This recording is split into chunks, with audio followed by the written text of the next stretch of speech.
Continuando então o nosso programa, eu gostaria de perguntar para a irmã algumas coisas ainda sobre a característica das catequistas franciscanas e dizer da alegria de hoje estar com ela aqui. Ela não deu aula para mim, mas as co-irmãs dela deram aula em todo o curso primário para mim e sempre me perguntavam. Eu tenho uma tia que é religiosa da congregação delas. Então, essa tia e as irmãs sempre perguntavam: você um dia não quer ser padre, né? Então eu devo a minha vocação a elas. Eu gostaria de perguntar para ela assim, como é que ela se sente nessa vida religiosa que ela há tantos anos assumiu, já é aposentada, que nem eu também sou aposentado, né? E como é que você sente viver essa vida religiosa do meio de nossa comunidade? Então, eu comecei a pensar em ser religiosa com 9 anos. Porque eu vi a primeira vez 2 mulheres com uma veste longa, estranha. E perguntei para minha mãe: meu Deus, mãe, o que é essas mulheres vestidas assim? São 2 freiras, ela me disse. Italiano, 2 moneche. E eu fiquei encucado com essa história. Com 12 anos vieram as irmãs catequistas franciscanas em Lajeado Grande, perto de Xaxim. Aí comecei a despertar. Não, eu quero também ser religiosa, viver e fazer o que as irmãs fazem.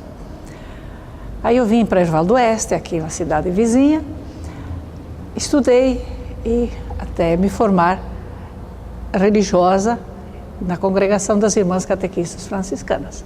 São 46 anos, em fevereiro, que eu fiquei irmã, e sempre trabalhei no meio do povo.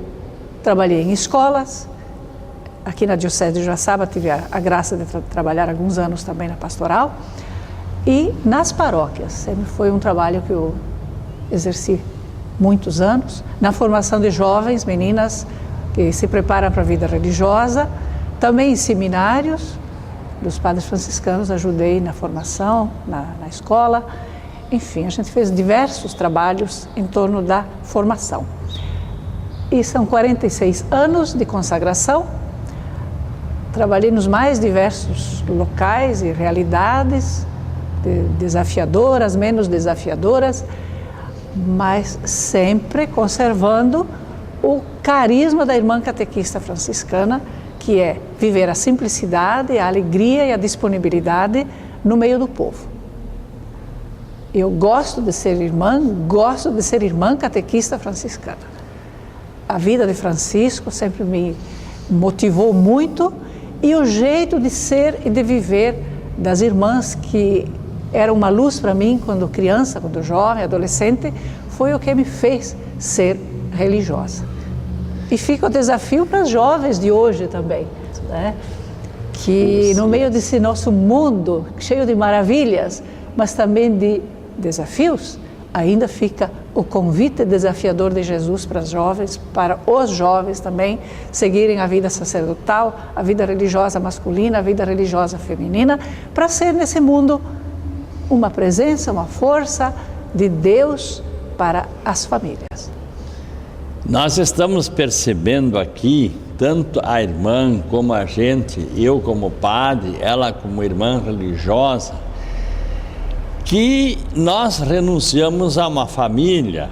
Portanto, sexo em nossa sociedade hoje é o que mais se ouve e nós estamos vivendo sem fazer sexo e a gente é feliz. Então, não é só o sexo que deixa a pessoa feliz, tem muitas outras maneiras bonitas de viver.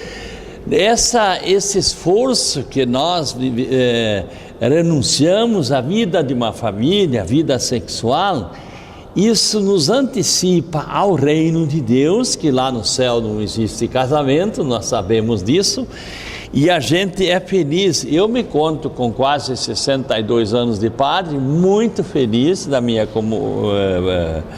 profissão, e se eu fosse começar tudo assim de novo, eu começaria de novo. Até eu estava brincando com a irmã antes, Interessante que nós temos uma característica comum, nós não somos parentes. Elas são 12 irmãos e eu também, nós somos 12 irmãos. Ela tem 7 mulheres e 5 irmãs, somos 7 homens e 5 mulheres. Umas coisas assim interessantes que aconteceram em nossas famílias. Mas então, jovem, pense um pouquinho. Eu acho que muita gente hoje, nesse mundo materialista, é infeliz, porque pensa que só o sexo que realiza, e é uma ilusão. É uma ilusão, porque a gente pode tranquilamente viver sem fazer sexo, dedicar toda essa força ao reino de Deus, como fez Maria, como fizeram Jesus, como tantos santos dentro da igreja. Santa Teresinha do Menino Jesus fez, renunciou ao casamento e são hoje grandes santos da igreja. Nós temos aqui um grande exemplo na nossa cidade de veneração do povo, 50, 60 mil pessoas que seguem um homem que trabalhou muito na nossa sociedade, que foi o Frei Bruno. O que o Frei Bruno, o Frei Edgar construíram tudo em nossa cidade. Então nós estamos venerando esses homens que certamente amanhã depois o Frei Bruno vai ser o santo. Até ontem me perguntaram, mas como é que está o andamento? Eu não sei, porque isso são os padres franciscanos e isto é com o Papa a beatificação do nosso querido Frei Bruno. Então, certamente, mais tarde nós temos o nosso santo próprio aqui da cidade, tá? Então, nós somos felizes, a irmã, como já contou, é feliz, a gente é feliz, mesmo sem a família. Muitas vezes o pessoal não nos compreende, nós somos poucos para muitos, né? Então nós precisamos de você, e nós não, Jesus precisa de você, jovem, rapaz e moça, para esse reino, para essa igreja. Não adianta reclamar, olha, não tem padre para fazer batizado, não tem padre para fazer enterro, não tem padre para celebrar uma missa de 7º dia. O que tinha 4 padres aqui na paróquia antiga, 4 até 5 padres na paróquia antigamente, hoje nós estamos apenas em 2, então nós não podemos fazer milagres. Mas nós temos hoje uma coisa muito bonita dentro da igreja, que os nossos leigos e leigas são a nossa força. O leigo que deve sempre mais assumir o seu batizado, como nos diz aqui, claro, no catecismo da Igreja Católica. Eu creio em Deus, eu acredito em Deus, no seu reino que Ele veio construir aqui na terra, e esse Deus que nos atrai, que quer a nossa felicidade, que quer um dia a nossa vida eterna. Então isso só nós conseguimos se cada batizado e cada família assumir a vida de oração em família, a missa dominical, saber que o dízimo ele não é dinheiro, mas sim o dízimo é a minha oração a Deus, a minha gratuidade a Deus, é o agradecimento a Deus que eu dou, e isto é bíblico. Nós sabemos que na Bíblia, um trecho muito conhecido de Abraão, que dava 10% de toda a sua produção para o templo, né? Então é graça, é bênção de Deus, é agradecimento a Deus. Então são tantas coisas, e o cristão que não participa da Eucaristia, Jesus deixa claro no seu Evangelho, aqui nesse livro abençoado chamado Bíblia, que vão, evangelizem, quando tiverem fé batizem, e quem crer e for batizado será salvo, quem não crer já está condenado. Então não adianta o meu irmão, a minha irmã vir pedir o batismo para a igreja se de fato depois não vivem. É preciso viver Porque muita gente pensa, eu vou viver a minha vida, na hora da morte eu vou me converter, e você não dá tempo. Que nem aquele motoqueiro outro dia, que o caminhão passou corodado por cima da cabeça dele. Quantos e quantos jovens hoje que morrem e não estão preparados. Então é preciso colocar Deus, a Eucaristia na nossa vida, o amor, a misericórdia, o perdão gratuito que Jesus nos deu, que é o sacramento da penitência. Eu sempre falo às vezes a mesma coisa, mas é preciso renovar esse nosso compromisso com o Cristo, que está ali esperando de braços abertos para me receber e dizer: venha, eu quero te acolher, eu quero te abençoar, eu quero te dar forças. E aí você também vai ter um momento em que você vive bem a tua vocação, você distingue a tua vocação. Então, para finalizar, nós vamos ler o trechinho do Evangelho de amanhã, que diz desse domingo, que é muito importante para nós. O Senhor esteja convosco, Ele está no meio de nós. Proclamação do Evangelho de Jesus Cristo segundo Lucas. Glória a vós, Senhor. Naqueles dias, Maria partiu para a região montanhosa, dirigindo-se apressadamente a uma cidade da Judeia. Entrou na casa de Zacarias e cumprimentou Isabel. Quando Isabel ouviu a saudação de Maria, a criança pulou no seu ventre e Isabel ficou cheia do Espírito Santo. Com um grande grito exclamou: bendita és tu entre as mulheres e bendito é o fruto do teu ventre. Como posso merecer que a mãe do meu Senhor venha me visitar?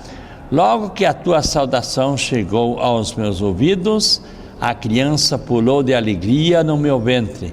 Bem-aventurada aquela que acreditou, porque será cumprido o que o Senhor lhe prometeu. Então Maria disse: a minha alma engrandece o Senhor e o meu espírito se alegra em Deus meu Salvador, porque olhou para a humildade de sua serva. Doravante as gerações hão de chamar-me de bem-aventurada, porque o Todo-Poderoso fez grandes coisas em meu favor e seu nome é santo, e a sua misericórdia se estende de geração em geração a todos os que o respeitam. Ele mostrou a força de seu braço, dispersou os soberbos de coração, derrubou do trono os poderosos e elevou os humildes, encheu de bens os famintos e despediu os ricos de mãos vazias. Socorreu Israel, seu servo, lembrando-se de sua misericórdia, conforme prometer aos nossos pais, em favor de Abraão e de sua descendência para sempre. Maria ficou 3 meses com Isabel, depois voltou para a casa. Palavra da salvação. Glória a vós, Senhor. Aqui nós temos um detalhe importante que talvez o prezado telespectador não percebeu: o encontro das duas mães, a mãe abençoada, que é Maria, e a mãe desprezada, que é Isabel. Mas com os seus 80 anos de idade, nunca desanimou, rezou até que o anjo disse: olha, você vai ser a mãe de João Batista. Mesmo na velhice você concebeu um filho. Prezados telespectadores, nós mais uma vez estamos convidando. Eu fico muito contente que a gente sabe que em nossa cidade muita gente está nos assistindo. E tem alguma coisa que o senhor gostaria, a senhora gostaria de perguntar às vezes? Não tenha medo de acessar o site da TV Cidade e fazer a sua pergunta. Nós gostaríamos, assim, na medida do possível, de responder à sua dúvida até. Então, que Deus abençoe a todos e tenham todos um bom final de semana. Em nome do Pai, do Filho e do Espírito Santo. Amém.